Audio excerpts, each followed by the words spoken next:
Superbooth 24. I'm here on the booth of 4MS with Dan. Hello. How are you? Hi, good. You're a company from US, Yeah, we're in Portland, Oregon in the US. and you started with pedals, right? Yeah, actually in 1996 I started making guitar pedals. And yeah, just small, custom each one, and then it eventually grew to Eurorack modules, and yeah. And one thing I every time think, where does the name come from? 4MS. Oh, is yeah. Is it a delay or a? No, I mean, like I say, I started in 1996. I was a teenager, and my first company name was Three Mad Sheep, because that was my phone number. So, and then it was 3MS. It just shortened to 3MS. And then we had 3M Corporation, giant corporation. They send us a letter, cease and desist using our name. 3MS is too close. And I said, no, but you can buy it. And they said, eventually it worked out that they sent us a check, and then I changed the name to 4MS. So, and that was our startup money from 3M. So we always have to thank them for helping start this company. We bought a bunch of nice oscilloscopes and equipment and started 4MS, and so we've been that ever since. And you are doing now for a very long time already Eurorack modules. Yeah. And your modules are mainly known for also a lot of digital ideas. Yeah. The spectral one, the sampler, the delay. wavetable, yeah. Yeah, wavetable oscillator. I think your best seller is the clock divider, or the clock. I think no, because I see it everywhere. Yeah, I mean maybe over time, over the clock divider, the QCD. We did initially a Eurorack. We were known for clocks because it was so hard to make polyrhythm in Eurorack when we started. I know you from clock dividing and multiplying. It was always a 4MS. Yeah. This module. Yeah, this is in the early days of when Eurorack kind of, as it grew outside of just Doper systems and more, there was nobody doing complicated clock stuff except for us, because that was our role. But, now there's like, a million options. And I think you have now started something, you have a teased already at NobCon last year. Yes. In your module Meta. Yes, the Meta module. This thing, and I think the people are a bit, saying, what the fuck? Yes. What is you are trying to bring? You're bringing VCV Rack stuff into a Eurorack. Yeah. That's a kill of the matrix. Yes, we've actually gotten. This is the first thing I've ever made that I've actually gotten hate mail about before anyone even has touched it. Just saying this should not exist. That you're going to break music for everyone. Like all these software people will come to hardware and it'll be bad. I don't know, but it's it is a bridge, so it gives you the flexibility of software, because that's always the thing. You can make a patch, you can save it, and then you can come back and recall it. You can add 3 copies of a module on software, but you can't do that on hardware easily. So it gives you that bridge. And it lets you still use hardware. I use the computer to design modules, but I don't want to make music on it.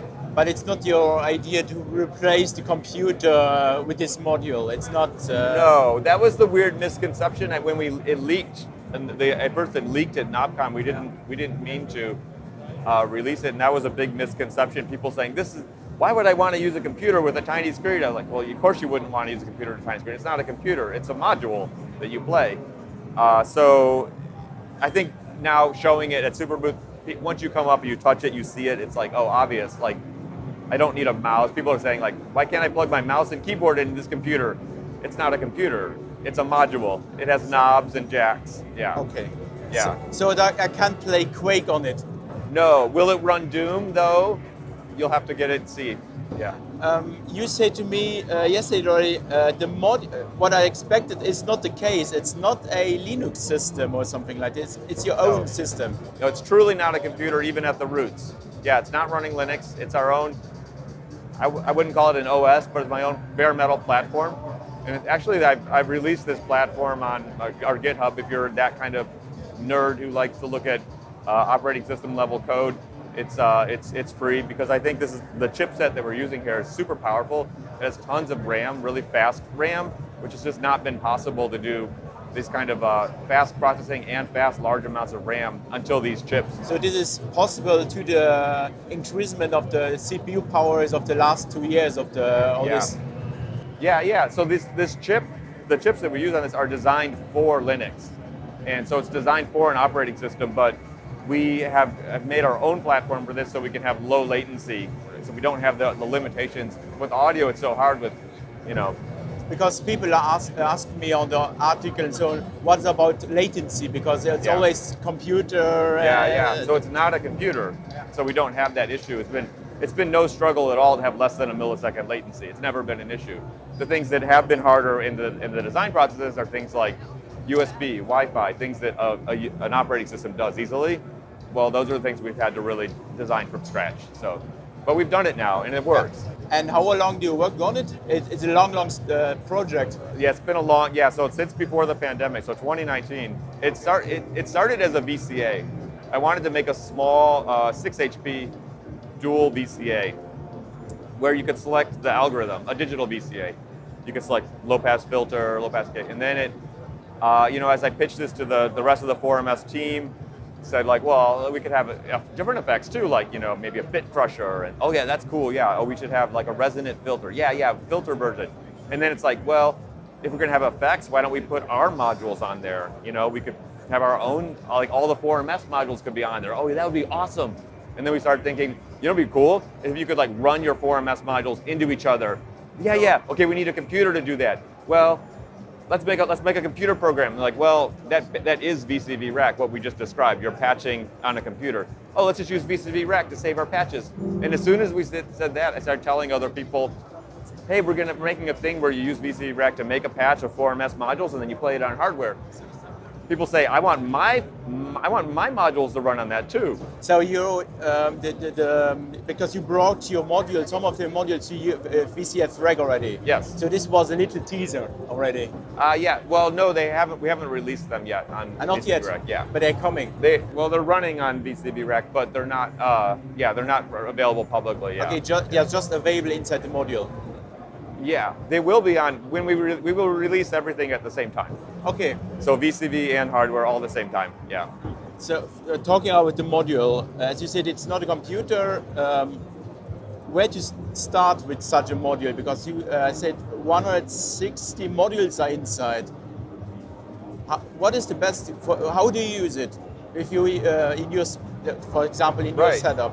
Yeah. So for me there's two ways I'm using it. Like one is I want a module. I want usually it's like I want a bunch of modules. I want 4 oscillators because I'm doing some kind of quadraphonic thing. So I just put 4 oscillators in there. So I'll say like, okay, I'm going to make a new patch, and I'm going to go here and I'm going to add modules, and I'm going to add an ensemble oscillator, and then I'm going to add whatever, actually I want a pitch shifter too. Okay, and then I'm gonna map the outputs of this to there, and then I'm gonna map the this input output to these. So you go in there and do that. I'm not gonna do it all on screen printer, but you do that. How fast can you map now? Because I think this is one of the questions that people say, how fast can you map a parameter?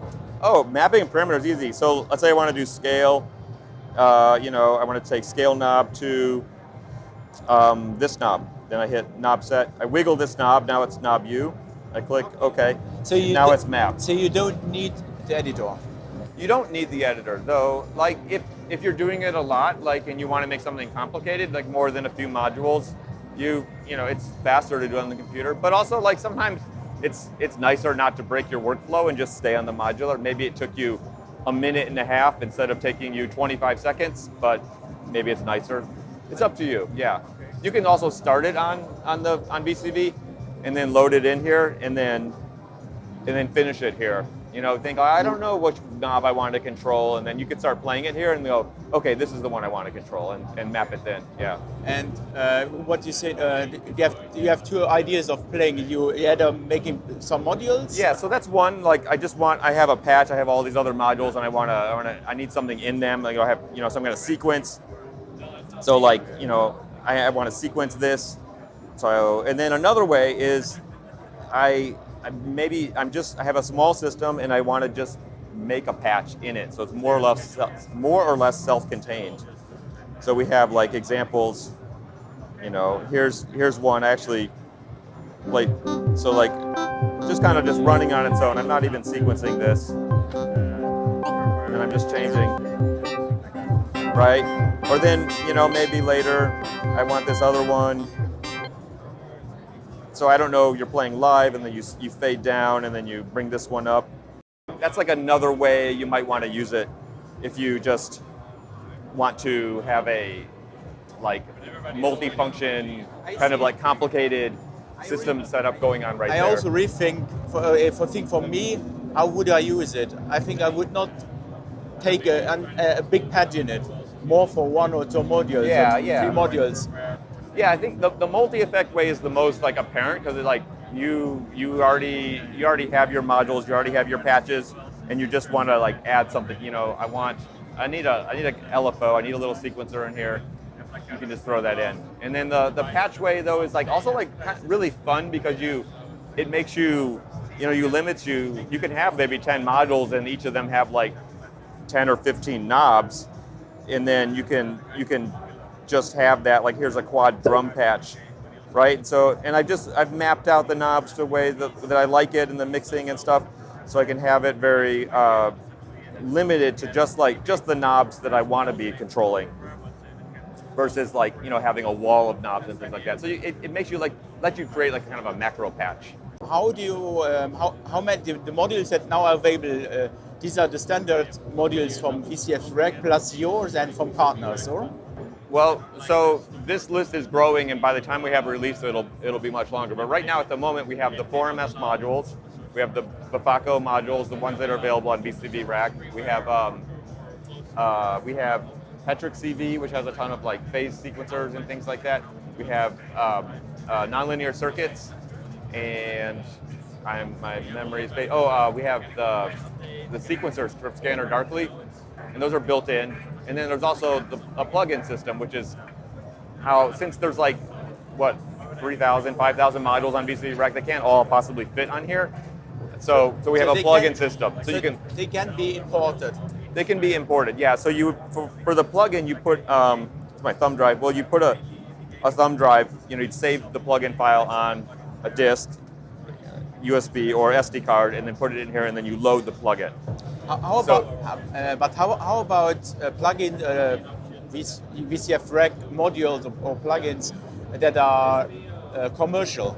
Yeah, so that's up to whoever owns it.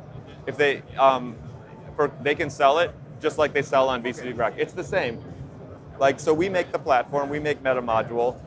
Plugin developers can release plugins for this Meta Module platform, and they can sell it or give it away. We don't charge any licensing fees or anything like that. It's all free. So it's SDK? The SDK is on our GitHub right now. If you're a plugin developer, you can check that out. And it's still, you know, as I say, like, we're still growing. We have 200 third-party modules already ported, but as soon as I have an hour on the computer, it'll probably be 250 or so. And concerning power, I saw there's also power meter, CPU meter. CPU, yeah. Yeah, at the you keep an eye. Well, this quad drum is only using 16%. This is a pretty efficient patch. You can get pretty high, especially if you use a reverb or something. Like this one's, sorry about that, blasting you. This one's using about 80% audio or processing load, and we have like a slow drone patch here. This is using 70%. So things like a reverb will really add a lot. So it depends really on the module, what it can do. Very much on the module, yeah.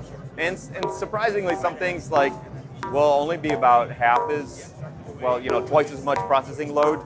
on here versus like a fairly recent MacBook. But other things might, like reverb, it seems a lot, take a lot more power than you want on a computer. So it really depends. And that you can play like any single module. You can play 2 copies of it. I haven't found anything I haven't been able to play 2 copies of it. But from a power side, you could also load an entire patch inside. You could also load in a big patch in it. Yeah, you can load in a big patch. Yeah, and if you load too much, so there's variables. You could lower the sample rate if you want. Of course, it's more low res, but you get twice the processing power, or also increase the block size, which increases your latency, but you can still have high res. So it depends on what you're doing. If you need low latency, then and you can do audio processing stuff, oscillators. You can also do sequencing and all this stuff. Yeah. The CV in and out, they're calibrated, so it's and they're -10 to +10 volt. So it's. It's very good to have these all color coded. Yeah. It makes it way easier. So that's how you tell. So I can see like, okay, that knob is this knob, and that knob is this knob because of the color. There's the yellow. Also, if you have a big patch, you can also see it this way. And these mappings, this is part of the SDK. Yeah. Well, you don't even need to go into the SDK as a developer. It's here on Meta module. So like here. Well, actually, this is this patch. No, this is a different one. So like if I wanted to map this knob here, that blue one, I can just click on it, click on the ring, and I can map it to, I want to map it to my offset. So now when I turn this knob, the offset turns, right? So, and if I want to change like the minimum, like I can say, I only want from 50% to 100%. And that can be then imported in the module. Yeah, so when I save this file, if I click on the save button, and then I save this file, this is a regular file I put on a disk, or there's a Wi-Fi expander too, but you save it, you put it on here, that will be here. Okay. And you say now, expanders. There will be also some expanders coming from the... Yeah. So we have, I mentioned the Wi-Fi expander, and then we have the audio CV expander. So this is another 6 in and 8 out, and those are the same, like 24-bit, 48 kilohertz, DC coupled, -10 to +10. So we have a button expander and a knob expander. There's also a slider expander, and these are you can daisy chain these too. Then there's also the gate expander. We just ran out of room in this case for 6 gate ins and 6 gate outs, plus I2C, TRS I2C, and TRS MIDI. Mm-hmm. Okay. And I see you have also on display the latest modules, the catalyst sequencer, and so on. Yeah. So this was announced for NAMM show, yeah? Yeah. We announced these at the NAMM show. And this is available now, yeah? Yeah, they are available now. Yeah, they've been available for a few months now. So, the cool thing, both of them are 8-channel, high-resolution outputs, very stable, very accurate, and they're the same module though. So one you get the sequencer, the other you get the macro controller, but it's the same module. Okay, then. So when we can expect the meter on the market? Yeah, in August 27th. So very soon. Yeah. So it ships, if you buy one module, it ships with, you need a lot of power in your, what about power? Because it's a powerful module. Yeah. Does it consume a lot of power in your rack? like 12 volt power? Yeah. It's 245 milliamps on the plus 12 volt. I think we published it on Modular Grid. 235 or 45 on the plus 12 volt. Minus 12 volts negligible, something like 10 milliamps. But I see they work in the in these small cases here. So. Oh yeah, it's not a lot of power.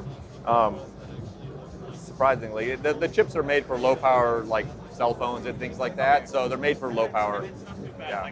Okay, I'm very interested to see, because now people are a bit, let's say, is it not too much for Eurorack, to see how people will use it and how all this will evolve. Oh yeah. It gives you a lot more options for how you want to make music. So that's a good thing. Okay. Thank you, Dan. I wish you good luck with the Meta module. Thank you. and hope to see you again in next video. Bye.